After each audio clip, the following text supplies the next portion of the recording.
أعوذ بالله من الشيطان الرجيم. بسم الله الرحمن الرحيم. السلام عليكم ورحمة الله وبركاته.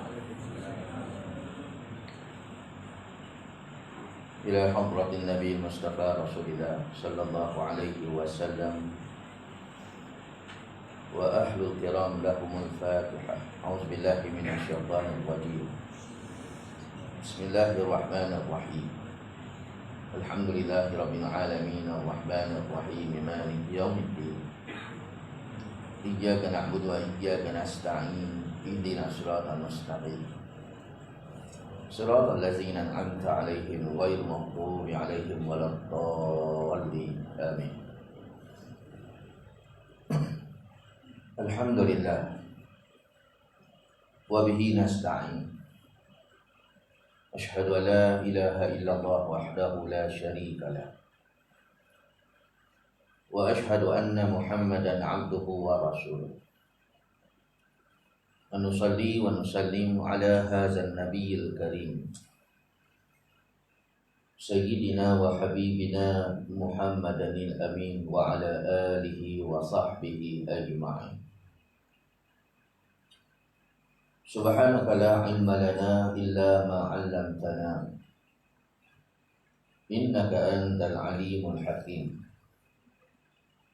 رب اشرح لي صدري ويسر لي أمري واحلل عقدة من لساني يفقهوا قولي. أما بعد فيا أيها المؤمنون اتقوا الله. Usikum wa nafsi bitaqwallah faqad fazal muttaqun. Salam muslimin dan muslimat, mukminin dan mukminat, mudah-mudahan dikasihi dan dirahmati Allah Subhanahu wa taala. Alhamdulillah, terlebih dahulu syukur pada Allah. Malam ini sekali lagi Allah izin kita untuk kita berjumpa. Dan syukur pada Allah Subhanahu wa ta'ala, tanpa ada sebarang halangan dan hadangan kita boleh main majlis ilmu. Kita jadi satu manusia yang sentiasa cintakan ilmu, cintakan agama. Betul lah seperti mana Tuhan sebut, faman yuridillahu ayyahdiyahu yashrah sadrahu lil Islam. Siapa yang Allah Subhanahu wa ta'ala nak beri hidayah kepada dia, yashrah sadrahu lil Islam, Tuhan akan bagi cerah hati dia terima Islam. Apa Quran kata dia terima, tak ada masalah. Apa Nabi kata dia tikam turut, dia patuh. Apa Quran kata dia sami'na wa ata'na, apa nasihat agama dia terima. Dia jadi satu manusia yang tak membantah, tak melawat kata-kata Allah. Apa Tuhan tunjuk kat dia, dia surrender. Tuhan tunjuk tsunami, dia surrender. Tuhan tunjuk banjir besar, dia surrender. Tuhan tunjuk COVID-19, dia surrender. Pasal apa? Dia tahu Tuhan sedang menunjuk kuasa dia. Orang yang macam ni dia senang faham. Itu tanda Tuhan bagi hidayah, Tuhan jadikan orang tu elok, orang baik. Faman yuridillahu ayyahdiyahu yashrah sadrahu lil Islam.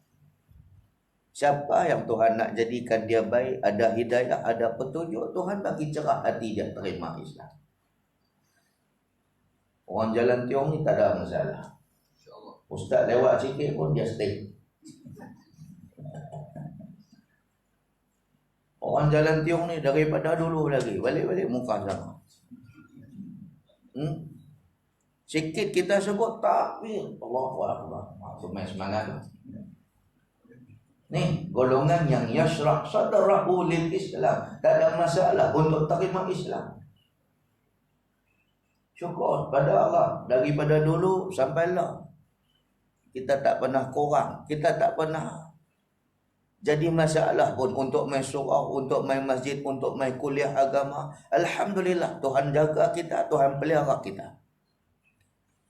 Kita tak mau jadi manusia yang Tuhan sebut lagi dalam ayat yang sama, wa man yuridillahu ayyudillahu yaj'al sadrahu dayyiqan haraja. Siapa pula yang Tuhan nak jadikan dia sesat, Tuhan jadikan hati dia sempit, sesak. Tak boleh terima apa Quran kata, apa Nabi kata, semua nak bantah. Semua nampak buruk dengan Islam ni, semua nampak tak elok. Tapi yang datang daripada musuh Islam, elok bagi dia. Elak semua. Yang datang daripada Quran, yang mai daripada hadis, itulah yang dia nak tentang sangat-sangat. Itulah yang nak dibantah sangat-sangat. Walhal Quran tu kata-kata Allah, bukan kata-kata manusia. Tapi sanggup dia lawan, sanggup dia bantah, sanggup dia condemn. Tapi yang mai tang musuh Tuhan ni, dia boleh terima. Dia boleh seluas-luas dadanya, dia terima. Seperti mana menatang minyak yang penuh, dia terima segala apa yang mai tang musuh Islam ni. Tapi apa daya, Tuhan rakam dah benda ni dalam Quran. Wa man yuridillahu ay yudillahu yaj'al sadrahu dayyiqan haraja. Siapa Tuhan nak jadikan dia sesat, Allah Ta'ala jadikan hati dia sempit, sesak, tertutup rapat menerima hidayah Allah, menerima Islam. Ka'annama yas'adu fis sama. Seolah-olah dia sedang menaiki langit. Sesaknya napeh dia, sempitnya dada dia untuk menerima Islam, seperti mana sempitnya dada, sesaknya dadanya ketika mana menaiki langit. Langit tak ada oksigen. Try sekali kita naik tanpa bantuan oksigen. Boleh mampu tuan. Bukan setakat naik langit, naik gunung pun kita tak mampu. Sebab oksigen di gunung tu tempat tinggi, makin lama makin nipis. Apatah lagi kalau kita naik langit, lepas aja lapisan atmosfera, oksigen dah tak ada. Try sekali naik lagi, tak boleh, tak mampu kita, sesak dada kita. Begitulah orang yang Allah Ta'ala sempitkan hati dia, nampak aja Islam jadi meluat. Nampak aja benda-benda agama, benda Quran, nasihat agama, nasihat Tuhan Guru, semua tak boleh terima. Tuan-tuan, syukur kita sampailah Tuhan jaga kita tak jadi golongan macam ni. Bukan kita nak kata kita bagus, baik sangat. Tapi kita nak abang kita syukur kepada Allah sampailah Allah tak ada jaga kita. Alhamdulillah kita beribadat selama hari ini tak pernah kurang. Alhamdulillah zikir kita tak pernah kurang. Alhamdulillah bacaan Quran kita tak pernah kurang. Makin hari makin bersemangat dengan Islam, makin hari makin bersemangat, makin cinta dengan Islam dan sebagainya. Alhamdulillah. Minta supaya sampai kita tutup mata, Tuhan biar kita jadi lagu ni. Jangan nak hampir-hampir tutup mata besok jadi gelong. Tak mau. Tahu gelong? Betul bawa kerek. Kerek apa? Basikat. Jatuh pakai. Rim dia bengkok. Try sekali bawa kerek. Kan? Itulah gelong. Allah. Saya pernah sekali tuan-tuan, satu orang makcik telefon saya. Patut dia ikut rombongan saya pergi Cambodia. Dia kata tak jadi nak ikut. Bayar habis dah tiket apa semua, bayar 1,600, bayar dah hotel, bayar segala-gala. Lagi 4-5 hari nak fly, nak terbang, tiba-tiba dia nak batal. Dia kata awak nak batal makcik. Dia kata makcik tak boleh. Makcik tak tenang. Pasal apa? Di rumah ni makcik ada mak. Dia bela mak dia. Seperti biasa rutin dia pergi mandikan mak dia pagi-pagi. Tapi hari ni pelik sungguh. Bila dia mandikan mak dia, dia cuba lap. Dia dah lap dah mak dia dengan kain tuala apa semua. Bila dia nak pakai baju mak dia tanggai balik baju tu, campak ke muka dia. Aku tak mau pakai, bodoh. Bukan abang bodoh tuan-tuan tu.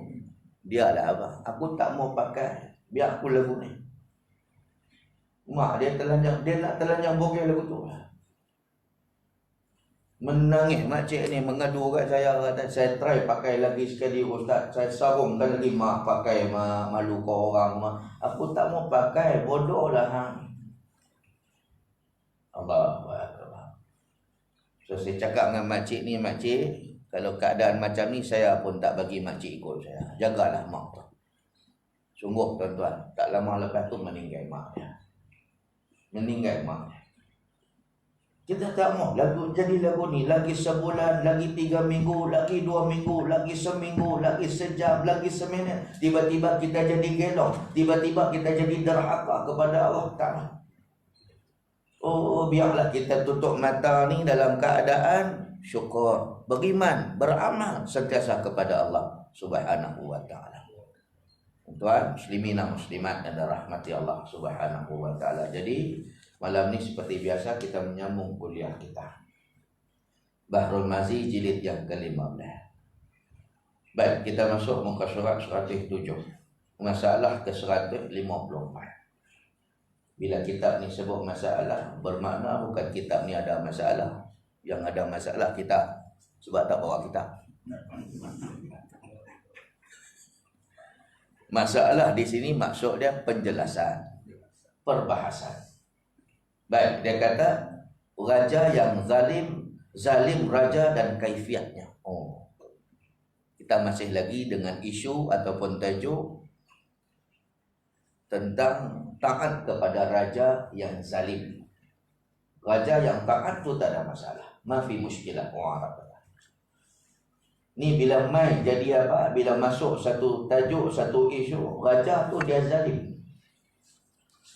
Zalim lagu mana? Raja tu pergi rampai tanah rakyat dia, raja tu bunuh rakyat dia, raja tu apa lagi curi duit rakyat dia, raja tu apa lagi macam-macam lah, rasuah dan sebagainya. Muslimin dan muslimat yang dirahmati Allah Subhanahu wa Ta'ala. So hari ni kita nak clarify,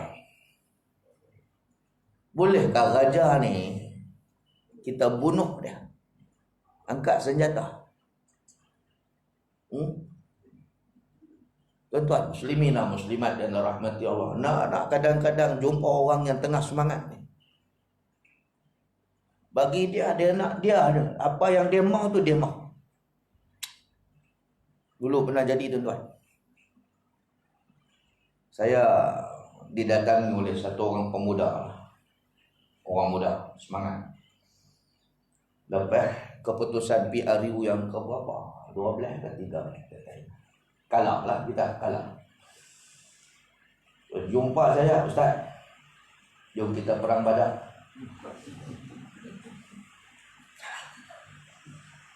Nak perang Badar kat mana? Kata, jom Ustaz, kita mengemuk kat Putrajaya tu.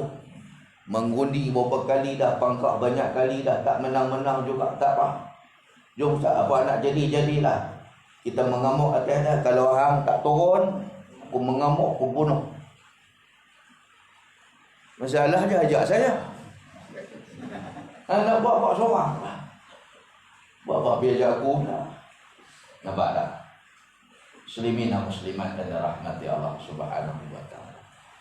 Sedangkan kita semua dah dulu membunuh pemimpin, itu adalah salah satu tanda-tanda hari kiamat nak datang. Nabi kata la taqumu as-sa'ah hatta taqtulu imamakum. Kiamat takkan sampai, kiamat takkan berlaku sehingga berlaku satu zaman ada rakyat bunuh pemimpin dia. Ada rakyat bunuh pemimpin dia. Bunuh pemimpin ni ataupun bunuh imam am ni tak dibenarkan oleh Islam. Walaupun dia ni zalim macam mana, walaupun dia ni jahat macam mana, walaupun apa dia buat dan sebagainya, tapi selagi mana dia suruh kita tu benda betul, katalah dia ni zalim. Dahlah jahat, minum arak, rasuah lagi, rampas tanah orang, bunuh orang saja-saja, pergi sumbat orang dalam penjara saja-saja. Tiba-tiba dia bagi arahan, kaki tangan awam sila bekerja macam biasa. Saya wajib tak wajib pergi mengajar di sekolah? Saya cikgu sekolah. Kerajaan bayar gaji kat saya. Dia suruh saya buat perkara yang elok, perkara yang harus, perkara yang boleh, perkara yang dibenarkan oleh syarak. Maka agama kata selagi mana pemerintah tu wajib, pemerintah itu mengarahkan kita perkara yang harus, perkara yang tidak masalah pada syarak. Wajib taat walaupun dia satu orang penzalim ataupun satu orang pemimpin yang berdosa besar. Dia serupa macam isteri dengan suami. Suami tak semayang. Suami bukan kaki surau, suami bukan kaki masjid. Dia dengan kaki pompan, dengan kaki tongkang, dengan kaki ketum, dengan kaki apa? Macam-macam. Isteri pula dia satu orang kaki semayang, kaki surau, kaki zikir, kaki majlis ilmu dan macam-macam lagi. Isteri pula beramal soleh, suami tak. Tiba-tiba suami balik rumah minta bini wayang. Suami isteri tak mau layan. Kata, apa tolong buat ayat untuk aku.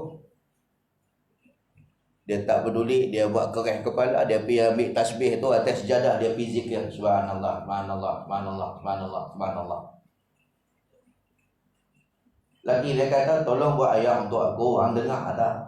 Dia pergi dereh lagi suara subhanallah, subhanallah, subhanallah, subhanallah. Hang tak mau taat ke aku kah? Aku suruh hang buat ayat. Oh, abang duk kata saya ni kena taat dengan abang. Abang tu taat ke dengan Allah? Oh. Bab ni kena mengaji elok-elok, kena mengaji betul-betul. Wajib apa pun kena duk di atas. Sunnah apa pun kena duk di bawah. Perbuatan suami tu mengarahkan isteri supaya buat ayat. Itu arahan wajib. Hang tasbih tu, zikir tu sunnah. Jadi abaikanlah dahulu sunnah, utamakanlah wajib. Walaupun si suami ni tak sembahyang, tak puasa, tak zakat ataupun apa maksiat yang dia buat, yang tu biar pi dia jawab dengan Tuhan. Jangan pula kita menempah dosa sebagai isteri, pi berdosa pula dengan suami yang akhirnya berdosa dengan Allah Subhanahu wa taala. Kena faham. Tuan muslimin dan muslimat dan rahmati Allah. Okey, balik tajuk balik. Adalah kezaliman raja itu ada macam-macam. Setengah daripadanya tidak memandang sama rata dan sama rupa antara segala rakyatnya dan segala orang di bawah perintahnya. Oh, ini raja yang zalim juga. Dia tak adil. Diskriminasi. Oh, kalau geng-geng dia, kroni-kroni dia, sahabat handai dia, kawan-kawan dia tak kena tindakan. Case close. Tapi kalaulah kena tu kepada musuh dia, kepada pembangkang dia ataupun kepada lawan dia, case pula open. Ini tidak adil. Itu juga dibagi pemerintah yang zalim. Ada orang kena dakwah, ada yang tak kena dakwah, ada kes pula tutup, ada kes pula buka. Apa hal? Ya. Yang kedua, kemudian dia kata lagi, sekiranya orang fakir dan miskin memperbuat satu perkara langgar hukumnya, maka dihukumnya dengan keras. Oh, orang fakir miskin kalau buat jahat, kalau jenayah, kalau orang itu tak ada apa, satu orang yang nobody, orang tak kenal, tiba-tiba tutup, laju aja hukuman kena kat dia. Dan jika orang yang kaya dan banyak harta memperbuat seperti itu, tiada keras hukumnya. Tapi kalau kena dengan orang kaya, orang kenamaan, kawan-kawan dia, kroni dia, sahabat dia, apa dan sebagainya, maka hukuman tak keras seperti mana orang lain kena. Kan? Muslimin dan muslimat dan rahmati Allah Subhanahu wa taala. Itu sebab hari itu saya pun syukur, dan saya kalau dapat saya nak ucap tahniah kepada Pesuruhjaya kita baru-baru ni masa musim PKP. Kan? Dia mengaku dia langgar SOP. Kan? Dia makan kenduri satu tempat, kan, di Lenggong hari tu dengan satu timbalan menteri. Bagi saya kalau salah mengaku salah. Dan kita tak mau ni apa, dia tak cakap apa pun, tapi ni orang-orang bawah ni kadang-kadang lebih-lebih sangat. Tak, kalau sekiranya pemimpin, imam pemimpin kita salah dan sebagainya pun, belah kita salah dan sebagainya pun, mengaku saja. Itu lebih nampak, orang nampak kita ni berjiwa besar. Dan pengikut-pengikut ni pula, yang bawah-bawah ni pula, followers ni pula. Jangan orang kata lebih kuat daripada sudut. Tak mau. Dia pun tak cakap banyak, kita pula nak cakap banyak. Awal.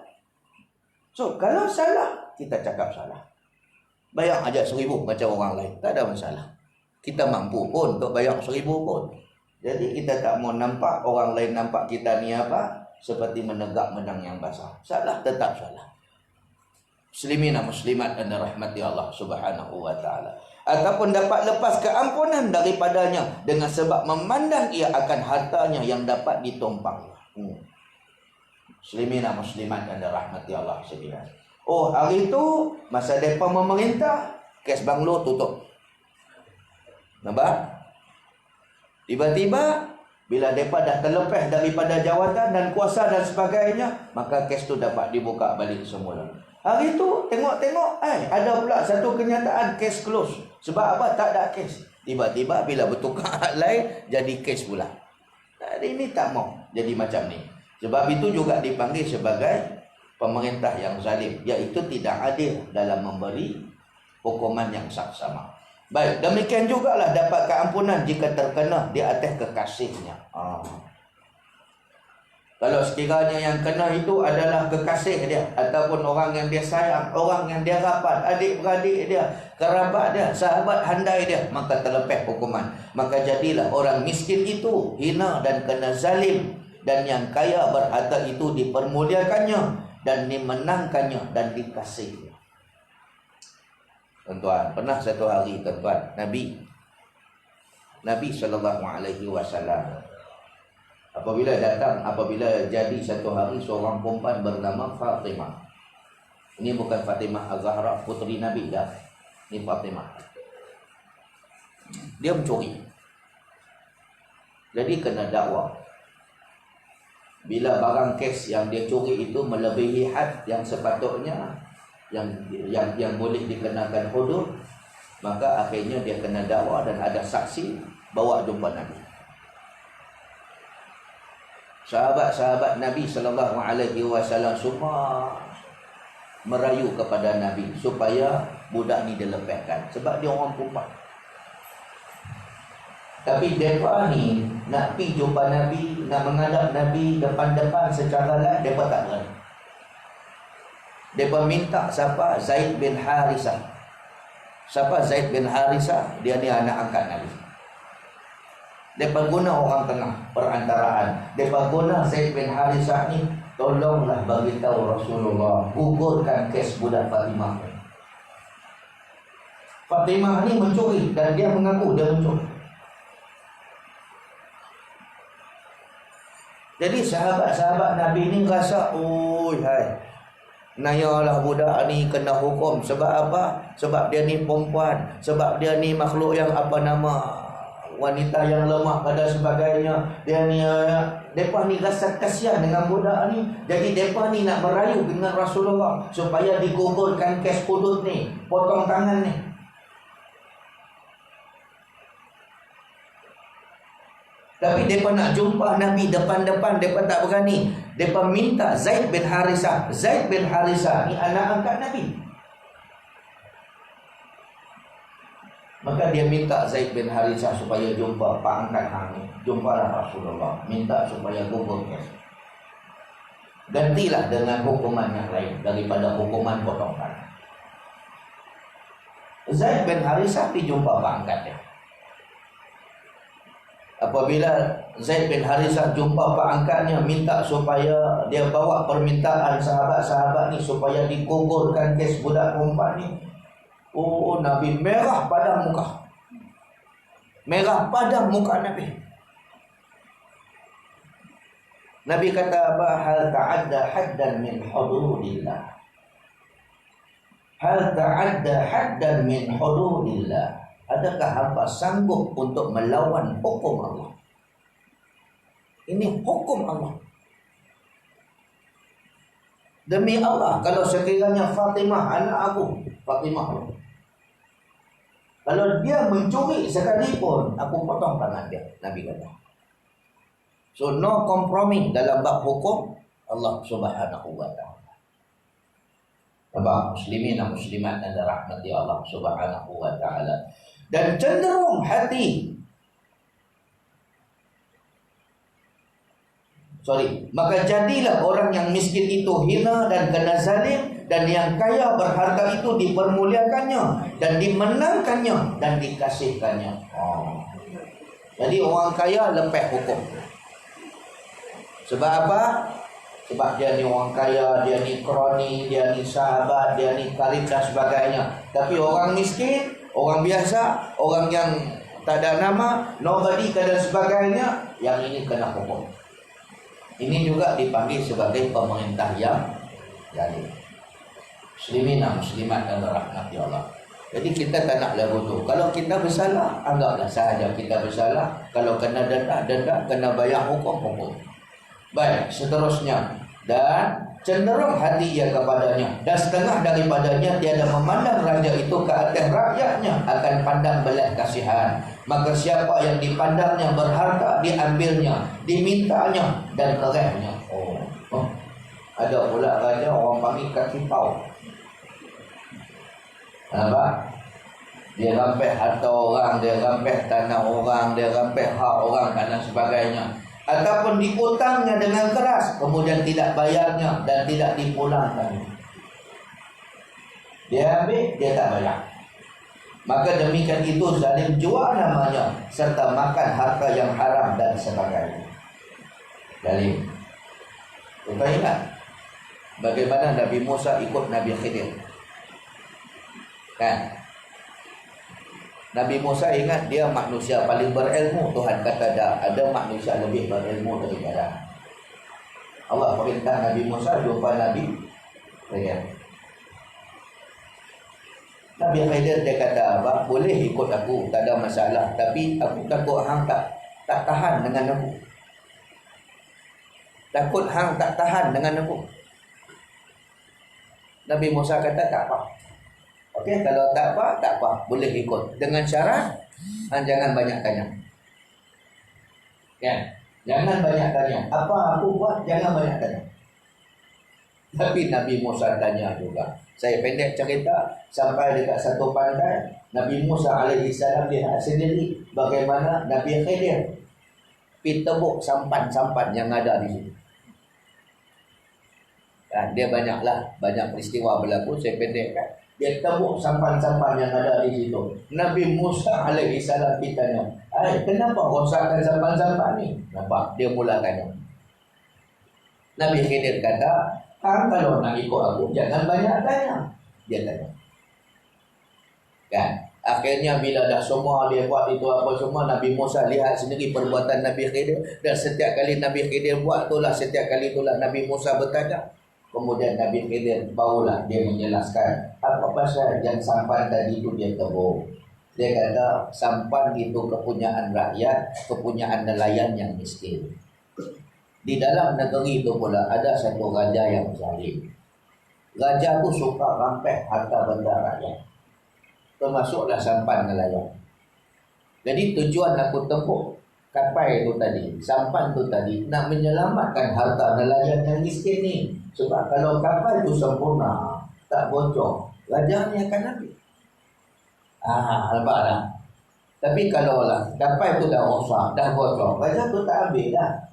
Tak ada masalah. Kapal itu rakyat ni tadi, nelayan ni tadi boleh repair balik. Janji jangan raja tu ambil pula.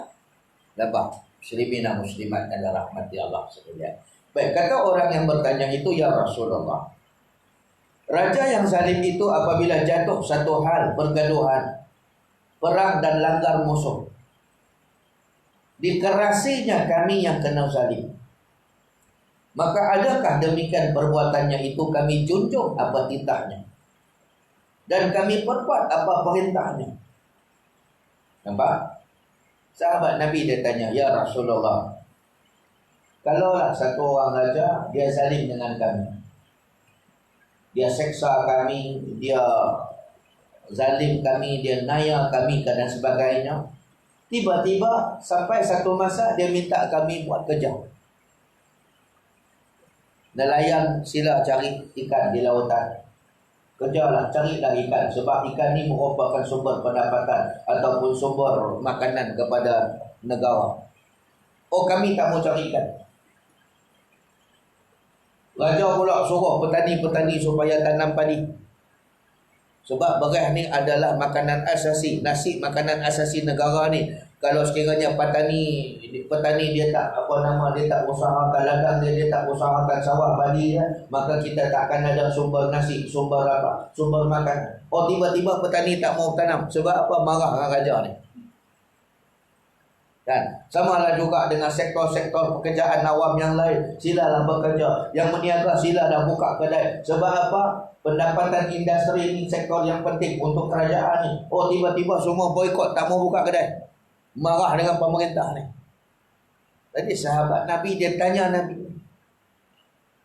Dia kata, ya Rasulullah, kalau raja tu zalim, raja tu naya kami, tiba-tiba dia suruh kami buat kerja, adakah kami ni kena ikut dia? Maka Nabi SAW jawab apa? Apabila didengar oleh Nabi SAW akan perkataan laki-laki itu yang demikian, ia pun lalu bersabda, faqala Rasulullah SAW, isma'u wa ati'u fa innama alaihim ma ummilu wa alaikum ma ummiltum.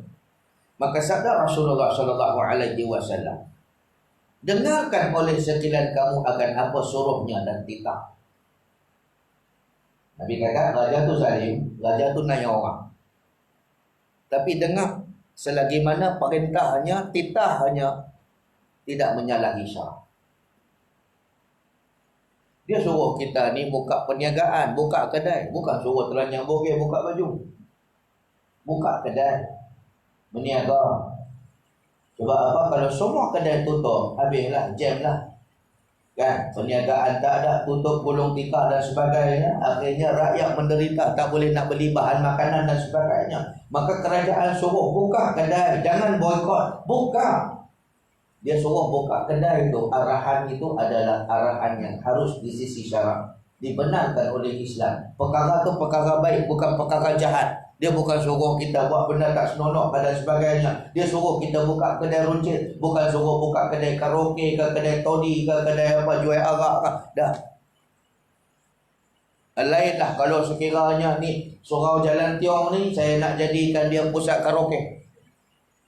Yang ni boleh taat tak boleh taat? Ini tak boleh tak. Sebab yang ni tak dibenarkan untuk kita taat.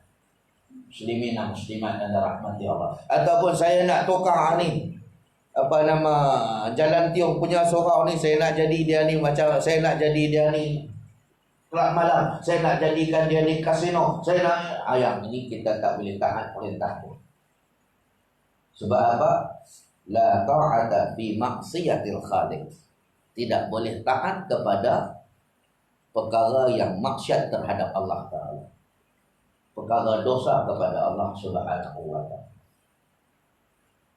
Dulu ada main mesej kat saya, satu orang perempuan, minta maaf saya cerita sikit. Dia kata, Ustaz, saya ada problem dengan suami saya. Suami saya, sorry to say saya, kalau dia nak bersama dengan saya, dia tak mau jalan depan, dia nak jalan belakang. Tapi dia kaki surau, kaki masjid. Saya tak faham macam mana boleh jadi benda. Pergi surau, pergi masjid, pergi semayang, tapi bila nak bini, dengan jalan haram, jalan belakang. Oh dia. Ni semua penyakit. Penyakit ni kena buang. Setan ada ni. Dalam dada ni, dalam diri tu, setan banyak ni. Kena buang dengan rawatan Islam, ruqyah. Jangan cari cara lain dengan ruqyah. Kena buang benda ni. Ada jin kafir dalam diri dia yang kontrol dia. Hawa nafsu dia lari dah daripada fitrah. Fitrah kita dengan jalan halal, dia nak jalan haram. Saya kata, kak jangan bagilah. Tak bagi Ustaz, dia pukul saya. Tak bagi Ustaz, dia pukul saya. Dia tendang saya, dia pukul saya. Dia nak juga dengan cara macam tu. Muslimin dan muslimat dan rahmati Allah. So kalau kak kena pukul, kak buat apa? Ikut sajalah kehendak dia ustaz. Tak boleh kak oi. La ta'ata fi maksiatil khaliq. Tidak boleh taat kepada perkara maksiat terhadap Tuhan. Habis ustaz, saya kena pukul lagu mana? Run for your life.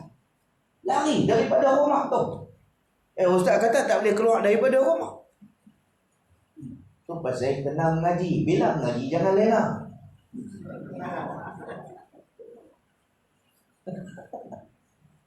Bila dah mengaji jangan lena supaya faham. Kaedah fiqh mengatakan ad-darurah tubihul mahzurah. Perkara darurat membenarkan perkara yang haram sebelum ni.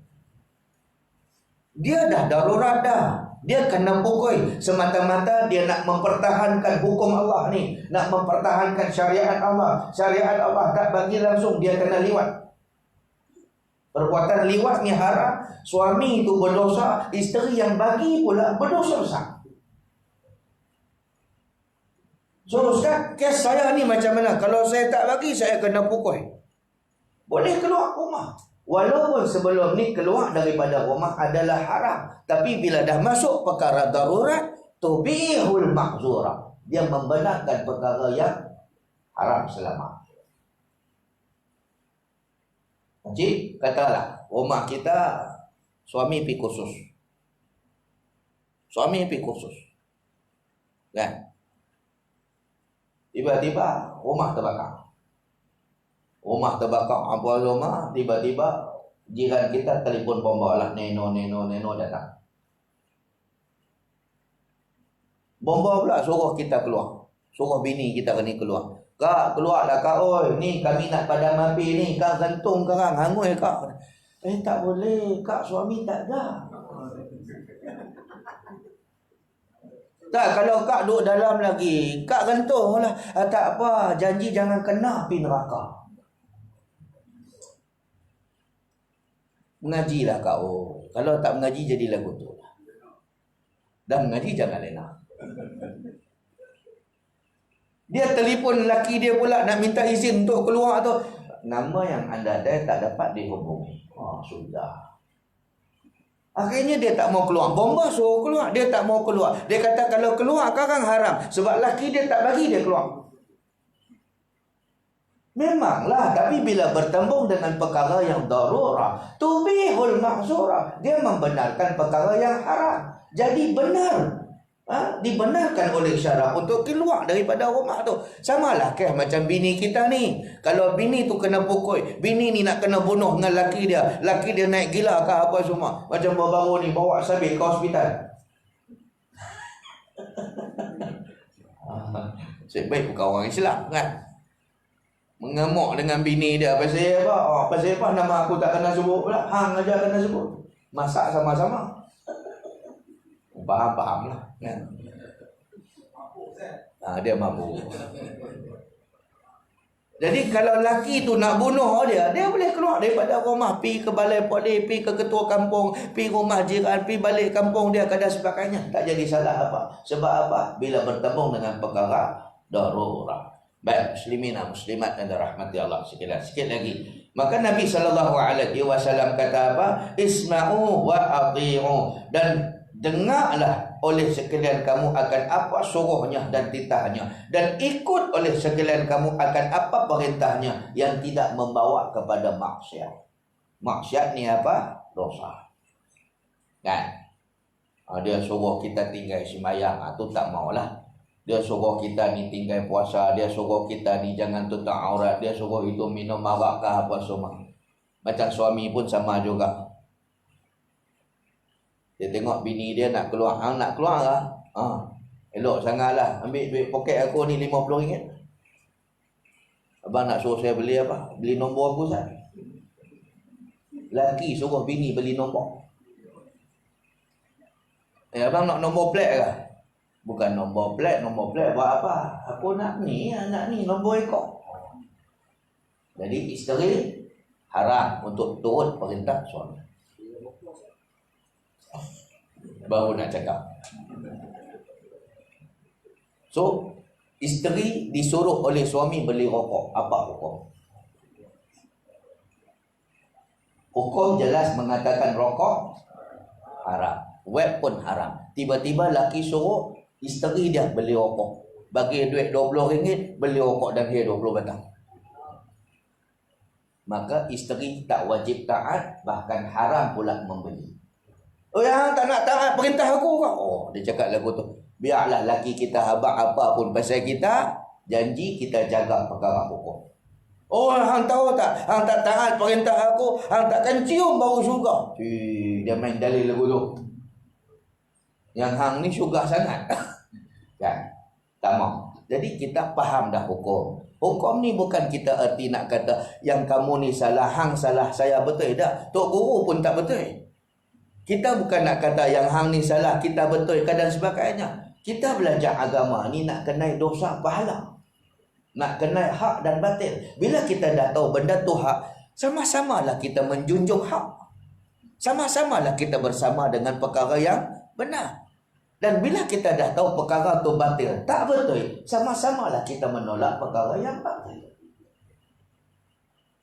Allahu Akbar. Muslimin dan muslimat yang dirahmati Allah sekalian. Saya pun terpaksa sentuh benda ni lah.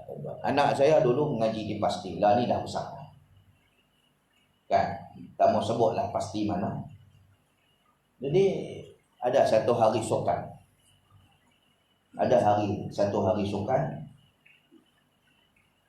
MC yang mengendalikan sukan tu, dialah yang bercakap apa semua keadaan sebagainya. Bukan sukan, maksudnya ada hari ihtifal lah, sambutan Pasti kita. Jadi sementara dia tunggu budak ni habis nyanyi lagu nasyid, dia. Saya ada dekat kemah tu, saya perhati dia. Hang dengan pakai kepiahnya, dengan pakai baju hijau cantiknya, Allah, hang ghaflah. Kan? Lagi satu tunjuk depan budak-budak. Kawasan sekolah pula.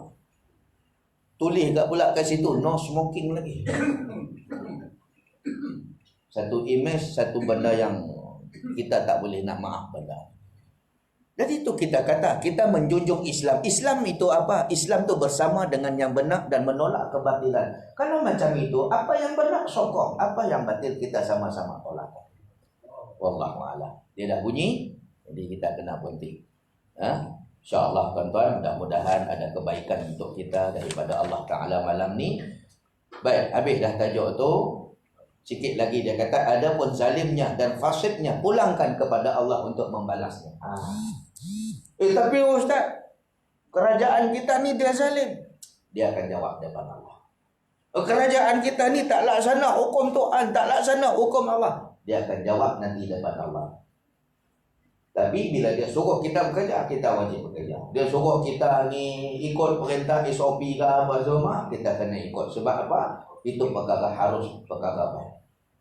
Sama juga macam suami yang tadi kak saya sebut apa? Suami tak semayang, suami kaki judi, kaki pakau, kaki perempuan, kaki todi ke apa semua. Tiba-tiba suami suruh kita buat ayam, kita tak mau taat kat dia. Sebab dah tak ada hormat dah kat dia. Dah, perbuatan kita tetap salah. Hang tetap kena buat apa yang dia perintah. Sebab apa yang dia perintah tu benda elok. Kan? Baik, seterusnya kerana sesungguhnya atas batang leher mereka itu apa barang yang ditanggungkan mereka itu. Apa yang mereka buat, dia daripada jawab depan Allah Ta'ala. Dan atas batang leher kamu barang yang ditanggung sekalian kamu. Dan kita pula bertanggungjawab terhadap apa kita buat. Cuma kalau dah nampak dah dia tu zalim naya, jangan duk sokong lagi lah. Kan? Dia zalim, dia naya. Kalau rasa nak tukar, tukarlah waktu yang tepat, waktu yang telah ditentukan. Kan? Jangan kita pangkah lagi dah, undi lagi dah, pilih lagi dah. Tapi kalau sekiranya kita tak pangkah dia, kita tak undi dia, kita tak pilih dia, tetap dia menang juga dan dia teruskan juga dengan kezaliman dia. Ikutlah tadi kaedah tadi. Selagi mana dia suruh kita buat perkara baik, buatlah. Tapi kalau dia suruh kita maksiat, dia suruh kita ni bakar Quran, dia suruh kita pijak Quran dan sebagainya, yang ni la ta'ata fi maksiatil khaliq. Tidak boleh taat kepada perbuatan yang berdosa terhadap Tuhan. Wallahu a'lam. Lepas ni kita akan baca tajuk baru, bab ma jaa fil harji wal ibadata fi. Bab yang telah datang pada menyatakan huru-hara ketika perang. Masih lagi bercerita tentang perang. Dan apakah nilai ibadat ketika mana kita buat, ketika mana berperang. Wallahu a'lam. Yang baik datang daripada Allah, tak baik itu silap saya. Tuan-tuan, siapa yang masih lagi nak berkorban, ikut program saya, iaitu berkorban di Cambodia, harga dengan RM300 satu bahagian, saya masih lagi buka sampailah raya pertama. Raya pertama hari apa? Jumaat. Sampailah raya pertama. Masih lagi dibuka. Jadi ambil nombor telefon saya lepas ni, siapa berminat, saya akan bagi tahu cara-cara. Ya, hanya dengan RM300 sahaja boleh dah kita ni berkorban untuk rakyat yang confirm miskin di sana.